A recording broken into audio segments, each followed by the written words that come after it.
I want to thank Mrs. Jarvis and the Dougherty family for inviting us here to the third grade for the owl program. Now, owls are birds of prey, right? You know that. Does that mean they go to church and they pray and they're very religious? No. The owls are in a group of birds, the birds of prey, the raptors, and the raptors are the hawks and the owls. And today we're going to look at these guys. The fancy name for these are strigiformes. These are the owls. This is our strigiformes day. Now, does anybody in here like animals? Look at that. Every single hand went up in here. I've never seen that before. You know what you are? You are a zoologist. Say that. Zoologist. Look at that. Have you ever said that word before? Well, you will, because if you like animals, that's what I knew when I was in third grade. You know what I used to do when I was your age? So I used to catch snakes and bring them home. I had turtles in a box in the back. I had lizards. I had a whole big jar full of tadpoles that turned into, you like reptiles and amphibians too. And then I kind of got into dinosaurs. Well, you can't have dinosaurs, right? And you know what? The whole reason I started this is monster movies. I used to like monster movies. So what I became interested in very much are birds when I was in about 13 or 14, and I started doing bird rehabilitation. Now, you don't go to Petland and buy a great horned owl, do you? No. These birds are protected by federal law, and so they're held under special permits. Now, I came here to Montana, I got a degree in zoology, and I moved to a ranch, and I got my permits, my federal permits. Because I had all this experience as a kid rehabilitating birds, I got special permits to keep them. Now, the first permit I got was called a rehabilitation license. The bird I'm going to show you first is our oldest bird. And she came in 16 years ago with a broken wing. Now, that wing didn't heal, so we couldn't let her go, so she's held on what we call a possession permit. I also have an eagle exhibition permit, and then the last permit I have is a falconry license. I have 2 falconry birds. So the first bird I'm going to show you is our oldest bird, and I have to say, this is my favorite owl. She's the meanest bird I have in this little box. And she is going to be sitting on a little perch in here. Yep, and she's kind of over in the corner. And come here, Jones. Come here, Jonesy. Come here, Jonesy. Here. Everyone, oh, isn't that cute? Remember, this is the meanest bird I have. She tries to bite, don't you, Jones? But this is a western screech owl, okay? And her name is Crackety Jones.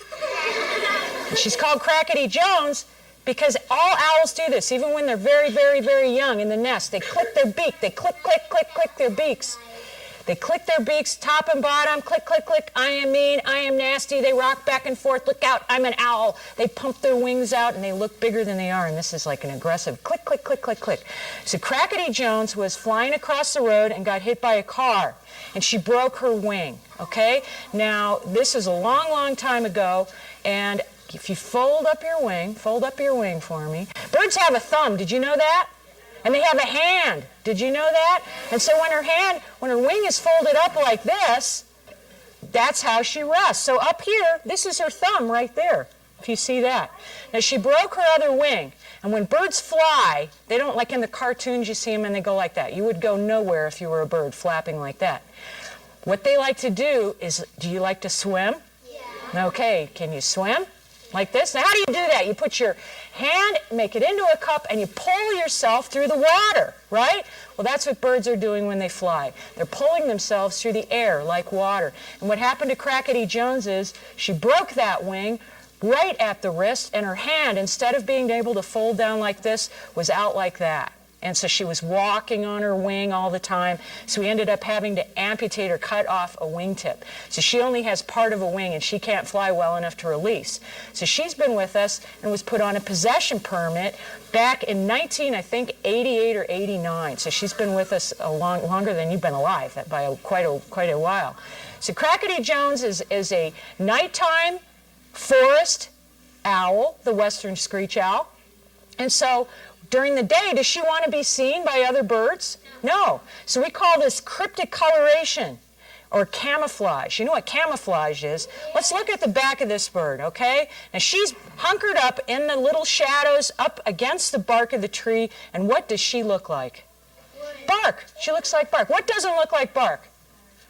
Her eyes, right? And so what Crackety Jones does in her building is she hangs out in this little tree and she shuts her eyes until they're just little slits, and she puts her little ear tufts up and she blends in so well that she thinks she's invisible. And she rocks back and forth on her feet when I go by and opens up her eyes, and I go, Jonesy, there you are, and I reach over and she bites me. Yes, ow, we've been doing this for 15 years. I have a nice callus going here, but she'll bite right there, and that is her aggressive. Now, what I usually do is I give her a mouse, and she is right-footed. She reaches up, grabs that mouse with her beak, reaches over, grabs it with her beak, and then takes her right foot and grabs it, and then goes, does a little hoots for me. So she's right-footed. Although after I said that once to a group, grabbed it with her left foot, you know, so that's ambidextrous.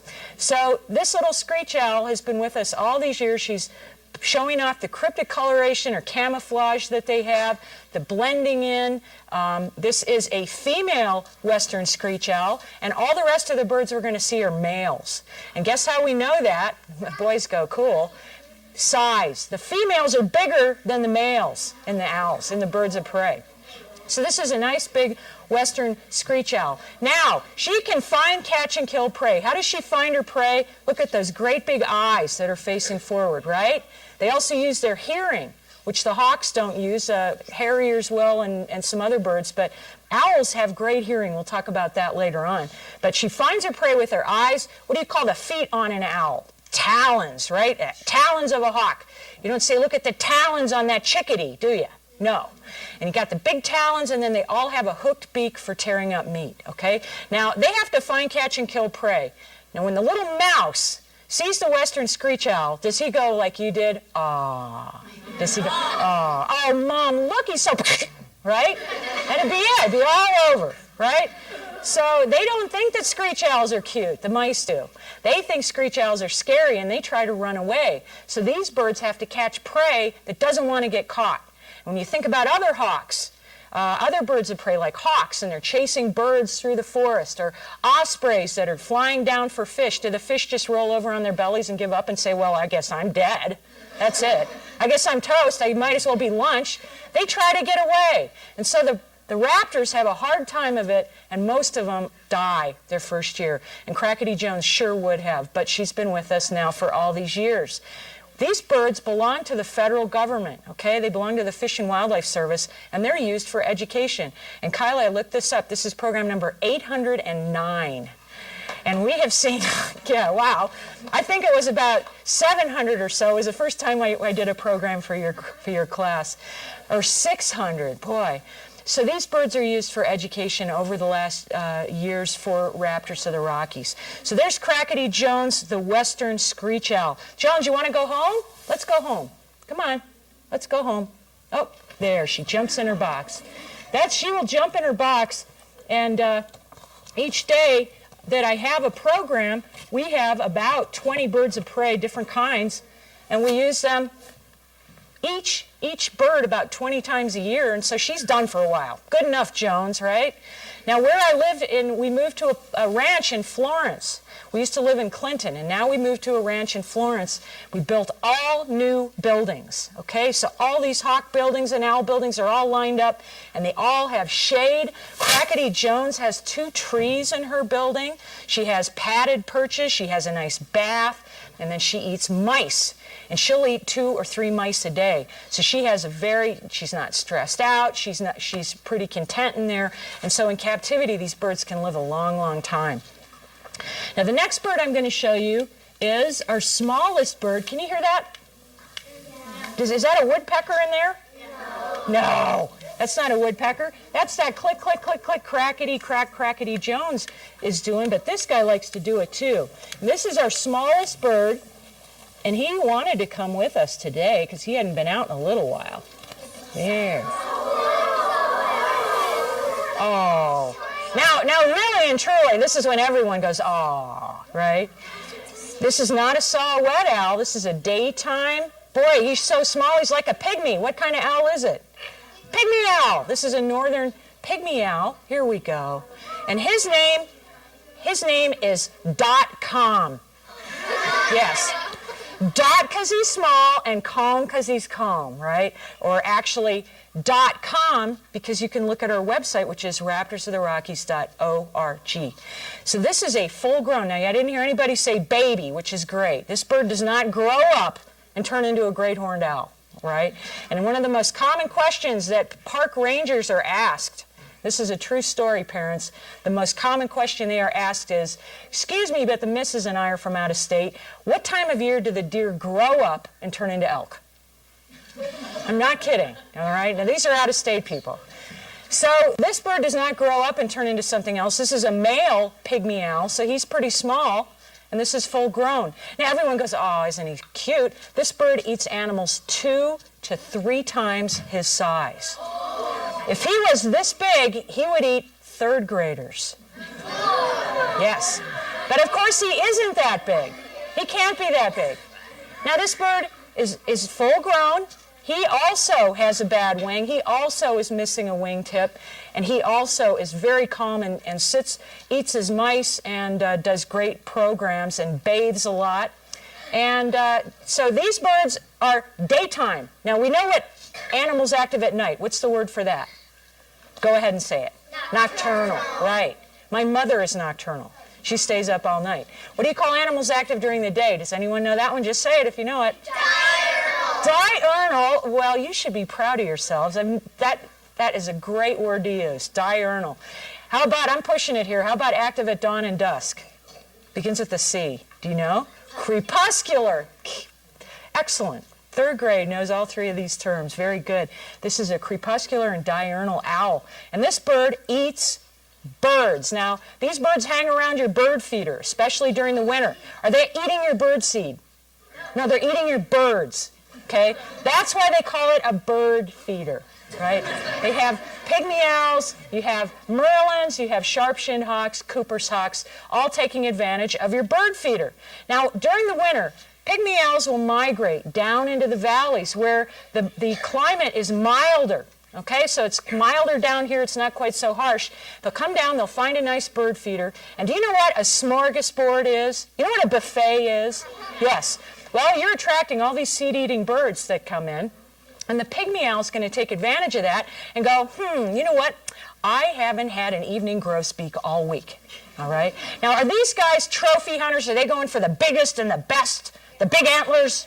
No. These birds are going after the dumb, sick, stupid birds that are not paying attention. All right? They're going for the ones that are sitting there, da-dee-da, wow, look at the pretty sky, whack. Okay? That's what'll happen because these birds are thinning out. They're thinning out the populations of birds that aren't healthy and shouldn't breed anyway, generally. So that's what these birds are doing. Now, this pygmy owl, you know how big an evening grosbeak is? They can't carry that away. And the way they kill it is they grab it with their feet and they wrestle it. Eat, squeeze, squeeze, squeeze, squeeze, squeeze, squeeze, squeeze. Falcons will go right to the back of the neck and break that neck. But these birds will squeeze, squeeze, squeeze. Now they've got this evening grosbeak and they've got it underneath your bird feeder and they're going, where should I go with this? I'll drag it over here underneath the car. Or I'll drag it over here over by the bush if I can get it out of the open. Now here's a word I want you to say too. In the raptor world, other hawks want to steal from other birds. Hawks want to steal from other birds. This is called kleptoparasitism. Kleptoparasitism. There you go. Good. Zoologist and kleptoparasitism. This is a common word around the dinner table, right? And steal from your brother's plate, right? Now what happens is there's a merlin that sees that this, let's picture a merlin, sees that this pygmy owl has food on the ground. It's plucking it, and it can't carry it away. It wants to be a kleptoparasite and steal from that pygmy owl, or better yet, kill the pygmy owl and steal the food, both. Now let's look at the back of .com's head. Remember, he's plucking, plucking, plucking, plucking, plucking, plucking. What's it look like he has on the back of his head? Eyes, right? So this looks like he has eyes. So he's plucking, turning around, plucking, turning around. And what happens is the other bird, the merlin, is fooled into thinking, I can't steal from that pygmy owl because he's looking right at me. You see that? The element of surprise is lost. And so that works. It fools predators into thinking, I can't steal, he's looking right at me. Of course, these aren't real eyes, are they? And that's feathers, it's not fur, right? Bus drivers have eyes in the back of their head. That's about it. Marcia Dunn told me that on P. Greenboat. So anyway, .com is a pygmy owl, that eats birds. He eats quite a bit of food every day, and right now he just eats mice. So there we go with our pygmy owl. And that bird is all the bigger he's going to get.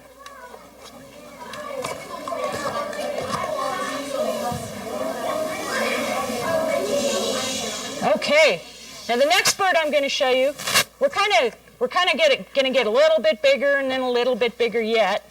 This one's jumping all around. He's had quite a few programs lately. You're going to know what this is. Saw-whet owl. That has never, ever been guessed in all the years I've had this bird. No one's ever guessed that. Why do they call him a saw-whet owl? Because they make a sound like sharpening a saw blade. Now, when these birds are named back in the 1800s, that was a very common sound in the eastern United States because they were sawing down all the forests, and they were sharpening these saw blades. So this is around when Audubon was around. And so they're sharpening the saw blade, and it makes that sound. They also make it sounds like backing up a truck, doesn't it? So these birds are very common around here, and his name is Buster. Yeah, Buster. Buster the saw-whet owl, northern saw-whet owl. And this guy came to us as a juvenile.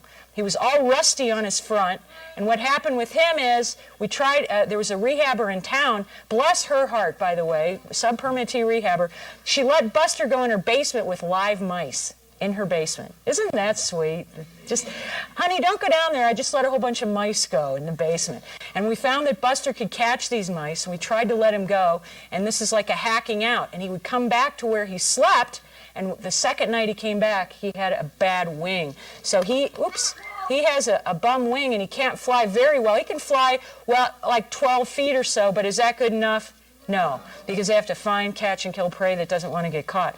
So he's been with us for about 4 or 5 years or so, and this is a nocturnal owl that eats mostly rodents. And you remember, it's fun when you have them side by side, although we wouldn't do that. They live side by side, but we wouldn't have them out side by side. But the pygmy owl has small eyes. That's a daytime owl. This is a nocturnal owl with great big eyes, very quiet flight.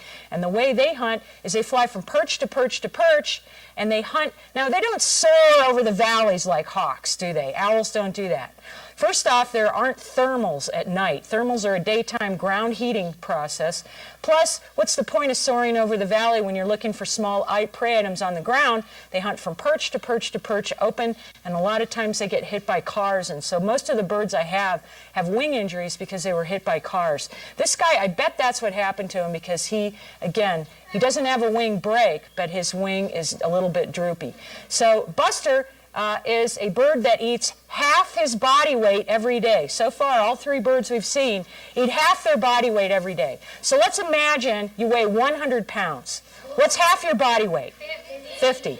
That means you would have to eat 200 quarter-pounders every day. Yes, 200 quarter. Now, could we eat half our body weight every day? No. But there's a student at Hellgate High School that claims he can, and he's about that big. He says he can eat 200 quarter-pounders, but I doubt that. So this guy eats half his body weight every day. Come on, Buster, stand up. There we go. So what he likes to do, now, has anybody here ever eaten just the frosting off the cupcake? You ever eat the inside of the Oreo cookie first? Yeah. Buster eats the heads off his mice first. Yeah.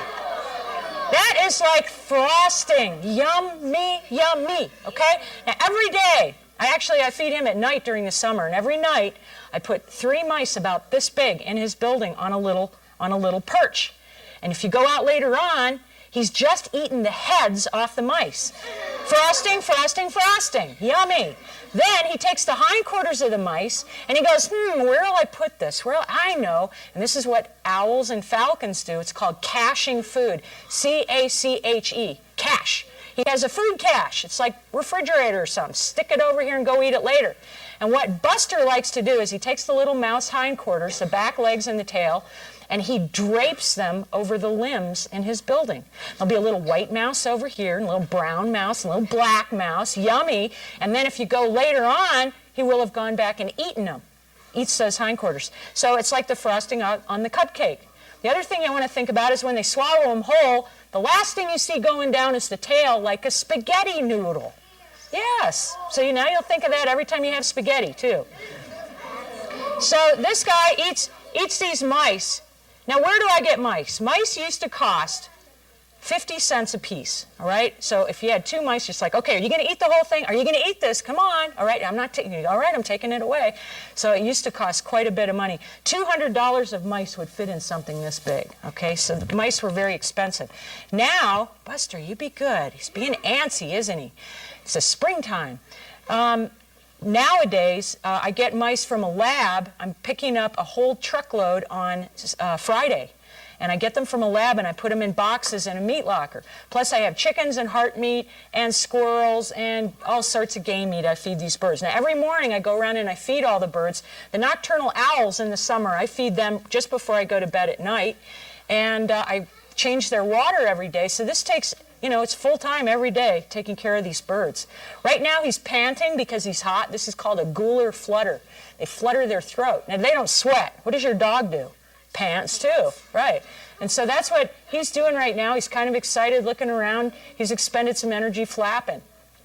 Now these birds nest in holes in trees, all 3 that we've seen so far. Who makes the hole in the tree? Who? Woodpeckers, right? Could these guys make a hole in a tree if we gave them a little chisel, a little hammer? We said, go for it, man, make a little hole. No, they have a hook beak for tearing meat. So the woodpeckers make these holes in the trees, and then all the birds, all the small owls, plus nuthatches, chickadees, flying squirrels, and of course all the woodpeckers use these holes in trees.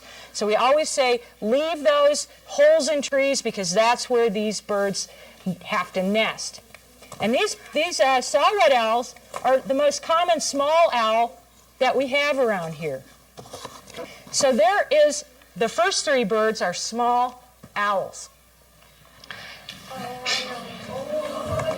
The next bird I'm going to show you is very different than, well, they're all different. When people think of owls, usually they think of nocturnal, forest-dwelling, quiet, hooting owls. Well, this is the opposite just about if you want to think about owls. This is just about the opposite of a nocturnal, hooting forest owl. And this one, they used to... So he'll be okay in a sec. Come on, Spike. Come on, Spike. There we go. There we go.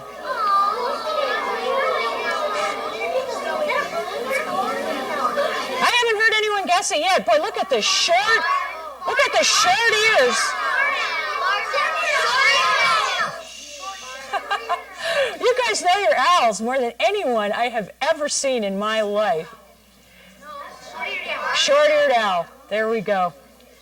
This is a short-eared owl, and his name is Spike. And actually, the kids over at Bonner School named him Jiffy Pop a few years ago because this box just goes blum, blum, blum. This is a heavy box. I usually use a smaller box. And he kind of jumps in his box, and then the Franklin School kids named him Jiffy Pop, and Bonner kids named him Bungee because he likes to jump, which hopefully he won't do. This guy's obviously missing a wing. You can see that right away. This bird, now do you know what a ringneck pheasant rooster looks like? Well, hunters should know the difference, shouldn't they? This bird was shot opening day of pheasant season at Nine Pipe Bird Refuge. And some hunters found him, some pheasant hunters found him, and they brought him to me, and that wing was shot right here, and the whole wing actually was shot right off. It was just hanging by skin. So when do you get your owl hunting license and go shooting owls and hunting owls? Never. It's a trick question, right? These birds are very, very much protected. Now, I hunt. I love to hunt. But I know the rules, and I know the difference between a short-eared owl and a pheasant. And sometimes I tell the kids, the little boy that shot this owl is still in prison with his parents. But that's not true. I just made that up. But it is against the law. And so poor Spike here has been missing that wing. Now, he's called a short-eared owl because he does have ear tufts. Of course, we all know that their ears are huge ear openings on the left and the right side of the facial disc. But his real ear tufts are right on the insides of his eyes, right here on the inside corner of his eye. And he, like Crackety Jones, she shuts her eyes and says, I look like the bark of the tree, no one's going to see me if I don't move. What he does is he stands straight up. These are grassland, open country birds. They stand straight up. They blend right in because they have this streaking on the front. They look like grass. He's shutting his ears, his eyes like this, and he's got his little short ear tufts up, and he blends in. Cryptic coloration to look like grass. So this is a crepuscular diurnal. See, I can say these words and you know what I mean, right? Open country owl.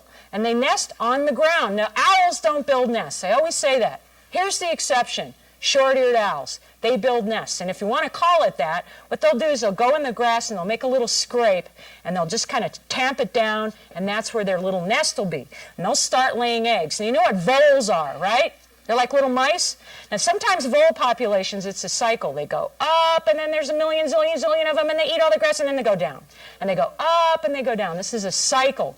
Rabbits do the same thing. Hares, snowshoe hares do the same thing. So there's a cycle of voles, and when there's a million trillion voles out there, who eats the voles? These guys and the hawks. And so there's all this food, and so they'll lay an egg, and 2 days later lay another egg, and 2 days later lay another egg, and they'll start incubating with that first or second egg. And so in other words, you'll have one baby short-eared owl hatching while his brother or sister is leaving the nest already. And so when you look at the nests of these birds, they grow so quickly. They'll even leave the nest area in 2 weeks. There's bink, bink, bink, bink, bink, and they're all different sizes because they're all 2 days apart. Now, with that vole population huge like that, you'll have all these huge numbers of young, and more so than in lean years.